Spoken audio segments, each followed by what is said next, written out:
Assalamualaikum warahmatullahi wabarakatuh. Selamat sore Sobat Budaya dimanapun Anda berada. Masih bersama saya di gelaran JAF 2024. Hari ini ada podcast tentang sastra. Terima kasih. Saya ditemani narasumber saya pada sore hari ini yang luar biasa, Bapak ST Sri M. Yani. Selamat sore Bapak. Selamat sore. Salam Terima kasih. budaya. Salam budaya. Sehat ya Pak? Iya, oke. Siap. Wah, luar biasa nih. Iya. Bapak ST Sri M. Yani ini kedengarannya sangat unik ya Pak ya namanya ya. Iya, Karena iya. ST Sri M. Yani itu kayak gabungan dari ST itu bisa Stefanus atau apa Siti, gitu ya Pak ya, Siti, atau iya. stasiun mungkin ya Pak ya. Bisa saja. Iya, jadi ada ST terus Sri itu Jawa banget Pak kalau orang betul. Indonesia bilang M. Yani. Mungkin bisa dijelaskan sedikit Pak, apakah itu nama panggung atau nama yang sebenarnya ada sejarahnya nggak sih Pak? Terima kasih. Ketika itu kami beberapa penulis jadi satu ngumpul. Nama saya yang asli itu ST itu singkatan Slamet Sri Mulyani. Nah, Slamet Sri Mulyani itu diskusikan nama itu. Ada salah satu sastrawan, amboknya diganti ST. Nyapa kok diganti? Masanya ST itu ya ST atau Slamet itu biasanya Slamet, Bejo, Sugeng itu tukang beca, ada yang macul, kaum rendah. Gimana nanti untuk kelihatan wah, andai kan Slamet itu disingkat menjadi ST. Akhirnya aku setuju dan sampai sekarang itu Slamet di situ disingkat menjadi ST. Terima kasih, mungkin ada lagi. Bener sekali, tepuk tangan ya Sobat Budaya di luar sana.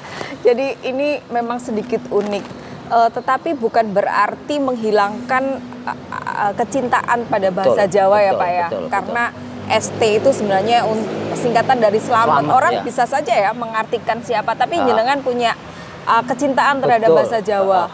Sayang banget. Ya.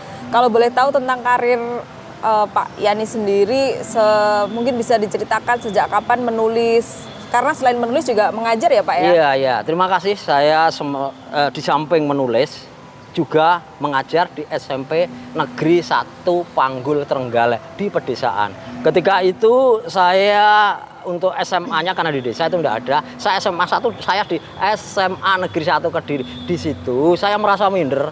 Ketika itu ada cewek, ya cewek itu cantik. Dengan apa saya akan melemahkan? Kalaulah dengan tampang dan jelas kalah. Akhirnya saya menulis di Kuncup saat itu. Ternyata saya dimuat di situ dan mendapat HR Rp5.000. Yang 2.500 itu saya belikan kacang. Semuanya satu sekul kelas itu saya kasih satu-satu 2.500 untuk beli beras saat itu, masak sendiri. Nah setelah itu diumumkan saya jadi juara, bukan juara ya tapi dimuat di majalah Kuncup 86 kalau tidak keliru. Itu setelah itu saya bertubi-tubi untuk menulis. Nyatanya nulis pun bisa untuk berasmara ataupun bercinta. Akhirnya mereka pun mau. Setelah itu saya menulis. Itulah riwayat saya menulis. Mungkin ada lagi. Iya, jadi luar biasa ya Pak ya perjuangannya. Dari sejak tahun 1986 jenengan sudah intens menulis. Kalau boleh tahu di mana aja Pak? Dimuat. Kebetulan karena orang tua saya langganan majalah berbahasa Jawa. Saya menulis di majalah berbahasa Jawa. Kalau di Jawa Timur itu ada Joyoboyo, ada Panyebar Semangat. Kalau di Jogja tempo dulu ada Mekarsari, ada Joko Lodang. Dan itu tiap hari saya menulis meskipun dimuat dalam 1 minggu 1. Tapi tiap hari saya menulis sehingga tahun berapa sama Mas Bunda Nusantara saya dipanggil untuk dikasih kartu pes untuk menulis resmi di sana. Tapi aku pun tidak begitu mau karena kalau menulis ulasan itu kehilangan saya untuk menulis sastra gitu. Iya. Jadi kalau kita tadi kan dari rangkaian JAF ini hari ini sastra ya Pak ya. Seperti apa sih perasaan panjenengan mungkin setelah sekian lama berkontribusi di bahasa Jawa sampai akhirnya bisa tampil di ajang ini atau gelaran ini seperti apa Pak? Terima kasih, saya sangat bahagia, sangat senang. Mudah-mudahan pagelaran semacam ini dilanjutkan untuk generasi berikutnya. Bukan hanya sekali dan mandek di sini. Karena apa? Karena untuk Jawa tadi ya, itu gimana kita yang berat memberikan estafet kepada generasi berikutnya. Ya, estafet. Kalau enggak nanti akan mati. Tidak ada. Karena apa? Bahasa Jawa itu bentuk bahasanya itu, tapi intinya, saripatinya, maknanya adalah unggah, ungguh, dan budi pekerti. Kita akan kehilangan suatu unggah, ungguh, budi pekerti kalaulah kita lestarikan mulai dari sekarang. Dan dari mana melestarikan? Saya tadi sudah bicara banyak ya. Yang pertama jelas dari keluarga, yang kedua itu dari sekolahan, pendidikan. Yang ketiga adalah di masyarakat, saling kolaborasi. Kalau ketiga tiganya setuju untuk kolaborasi, untuk membangkitkan, menyemikan bahasa, sastra, dan budaya Jawa, saya yakin bisa nanti akan bangkit kembali lagi atau yang dinamakan Kencono Rukmi.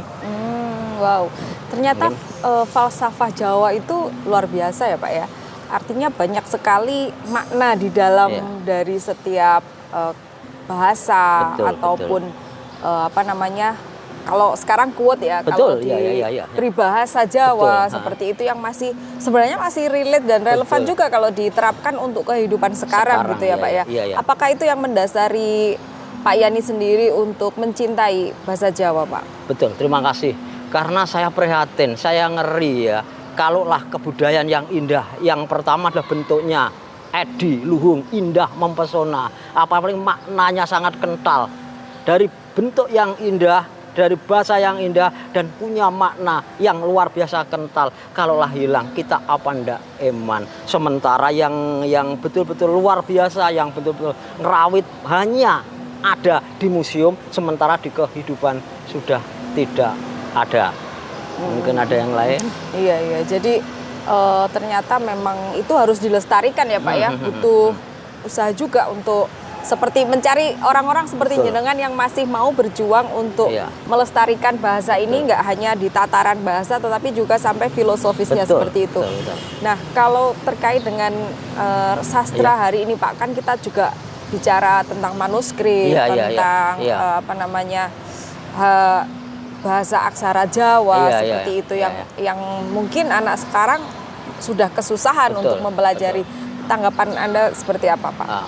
Anak-anak sekarang kesusahan karena tidak mau belajar. Yang dipelajari ada yang instan saja. Tidak mau belajar secara tekun ya. Seperti tadi saya terima kasih ya. Jadi Mas Yani membacakan gimana untuk yang namanya angka tahun dan lain-lain. Itu luar biasa. Itu pun sulit. Dan caranya apa? Kita tekun untuk belajar. Jangan merasa bisa, merasa lebih, merasa istimewa, tapi merasalah kurang. Karena apa? Merasa kurang itu akan lebih.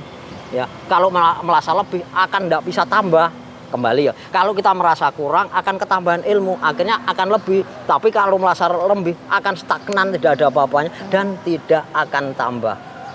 Orang Jawa dulu wani ngalah luhur wekasane ada semacam itu ya. Suradira Jayaningrat lebur dening pangastuti ya. Karo orang tua itu semakin lama semakin merunduk seperti ilmu padi. Jadi orang Jawa biasanya tidak banyak bicara tapi banyak makna.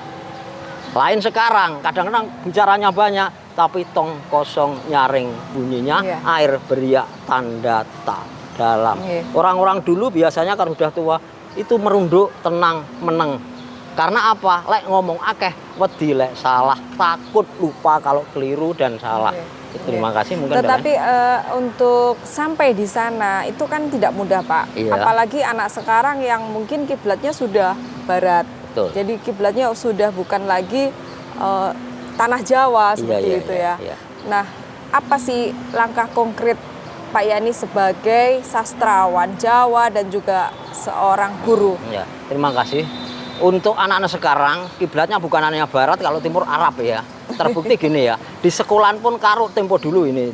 Dulu semuanya saya melihat mulai dari SD sampai SMA itu rambutnya tergerai dengan indah, tapi sekarang sudah berhijab semuanya.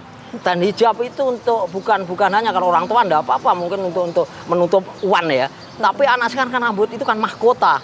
Lah, ke barat mulai ya enggak apa-apa, bentuk itu niru enggak apa-apa, tapi disaring. bentuk ndak apa-apa niru, mungkin teknologi kita kalah, kita niru bentuknya, tapi yang memang bentuk itu nanti yang sesuai kita saring dengan kebudayaan kita, baik di barat maupun di timur Arab ya. Tapi kita punya yang luar biasa yang namanya Jawa. Wani ngalah luhur wekasane tadi ya. Ada apa itu? Ada unggah-ungguh dan budi pekerti, itu adalah maknanya. Gimana dengan kita sendiri, gimana dengan teman, gimana dengan yang lebih tua, gimana dengan orang tuanya, gimana dengan gurunya. Itulah yang dinamakan unggah-ungguh dan budi pekerti. Sayangnya sekarang sudah mendekati mati. Itu. Iya. Wah, luar biasa sekali Sobat Budaya. Sebenarnya ini adalah sesi yang sangat sayang kalau kita hanya pendek, Pak. Tetapi karena ini waktunya masih banyak juga dan kita masih running juga ini untuk sesi acara berikutnya.